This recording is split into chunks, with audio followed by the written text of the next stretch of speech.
அமைப்புச்சாரா தொழிலாளர்களுக்கு ரூபாய் 7,000 பொங்கல் போனஸ் வழங்க வலியுறுத்தி தூத்துக்குடியில் தமிழ்நாடு HMS உழைப்பாளர் சங்கம் சார்பில் ஆர்ப்பாட்டம் நடைபெற்றது. தமிழகம் முழுவதும் நலவாரியத்தில் பதிவு செய்துள்ள கட்டுமான அமைப்புச்சாரா தொழிலாளர் அனைவருக்கும் பொங்கல் பண்டிகை முன்னிட்டு ரூபாய் 7,000 போனஸ் வழங்க வேண்டும் மற்றும் 60 வயது பூர்த்தியானவர்களுக்கு ஓய்வூதியம் வழங்க வேண்டும் என்று தொழிலாளர்களின் உரிமையை பாதுகாக்கின்ற 4 புதிய சட்டங்களையும் உடனடியாக ரத்து செய்ய வேண்டும் உள்ளிட்ட கோரிக்கைகளை வலியுறுத்தி தூத்துக்குடி சிதம்பரம் நகர் பேருந்து நிறுத்தம் அருகில் HMS உழைப்பாளர் சங்கம் சார்பில் ஆர்ப்பாட்டம் நடைபெற்றது. ஆர்ப்பாட்டத்திற்கு HMS மாவட்ட தலைவர் ராஜ்குமார் தலைமை வகித்தார். மாநில செயலாளர் ராஜலட்சுமி ராஜ்குமார் முன்னிலை வகித்தார்.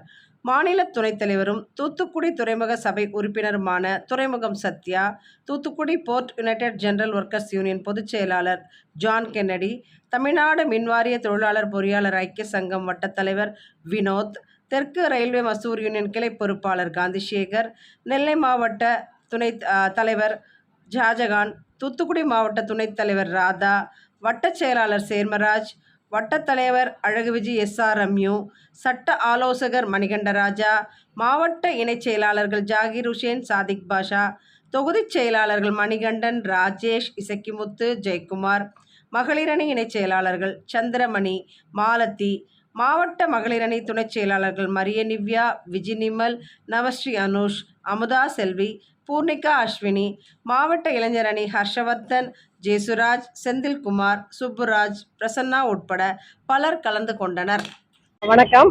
இந்து மஸ்தூர் சபாவோட தமிழ்நாடு HMS உழைப்பாளர் சங்கம் நாடு தழுவிய ஒரு கவன ஈர்ப்பு ஆர்ப்பாட்டம் முதலமைச்சருக்காக வச்சிருக்கோம். நாங்க கோரிக்கை என்னன்னா, கட்டுமான மற்றும் அமைப்புச்சாரா தொழிலாளர்களுக்கு பொங்கல் போனஸாக ரூபாய் 7,000 வழங்க கோரியும், அடுத்தது அவங்களுக்கு ஓய்வூதியம் ஒரு 6,000 வழங்க கோரியும் நாங்க ஒரு கவன ஈர்ப்பு ஆர்ப்பாட்டம் கொண்டு வந்திருக்கோம். ஏன்னா ஏற்கனவே அவங்க கொடுத்திருக்க 1,200 ரூபாய் ஓய்வூதியம் பத்தாது. ஏன்னா ஒரு வாழ்க்கைக்கு என்னென்ன தேவைங்கிறது உங்களுக்கு தெரியும். அந்த ஒரு மாதம் முழுவதும் அந்த செலவுக்கான தொகை மிக குறைவு. நாங்க அதனால ஒரு 6,000 ரூபாய் கேட்டு நாடு தழுவிய ஒரு கவன ஈர்ப்பு ஆர்ப்பாட்டம் கொண்டு வந்திருக்கோம். முதல்வர் நிறைய மக்களுக்கு நிறைய செஞ்சுக்கிட்டு இருக்காங்க, அதுவும் மகளிருக்கு நிறைய பண்ணிக்கிட்டு இருக்காங்க. அப்படிப்பட்ட நேரத்துல முதல்வர் ஒரு அறிக்கை சட்டம் ஒண்ணு கொண்டு வந்திருக்கிறாங்க. அதாவது ஆபத்தான தொழில்கள்ல பெண்களை ஈடுபடுத்தலாம் அப்படின்னு சொல்லிட்டு 1947 இந்த சட்டம் கொண்டு வந்திருந்தாங்க. சட்டம் என்னன்னா, ஆபத்தான தொழில்களில் பெண்களை ஈடுபடுத்த கூடாது அப்படின்னு சொல்லிட்டு, அப்புறம் அவங்கவுங்க தனிப்பட்ட முறையில அந்தந்த மாநிலம் தழுவி அவங்க என்ன வேணா சட்டத்தை மாற்றி அமைச்சுக்கலாம்னு சொல்லிட்டு சொன்னாங்க. 1950 நம்ம தமிழ்நாட்டுல அந்த சட்டம் கொண்டு வந்தாங்க. ஆனால் திடீரென்று எந்தவித அறிவிப்பும் இல்லாமல் முதல்வர் அவர்கள் தமிழக அரசு இந்த ஒரு சட்டத்தை கொண்டு வந்திருக்காங்க. அதனால பெண்கள் மிகவும் மன ரீதியாகவும் உடல் ரீதியாகவும் பாதிக்கப்படுவாங்கிறது எங்களோட கோரிக்கை. அந்த சட்டத்தை, அதாவது சட்டத்தை திருத்தம் லைட்டா பண்ணிருக்காங்க.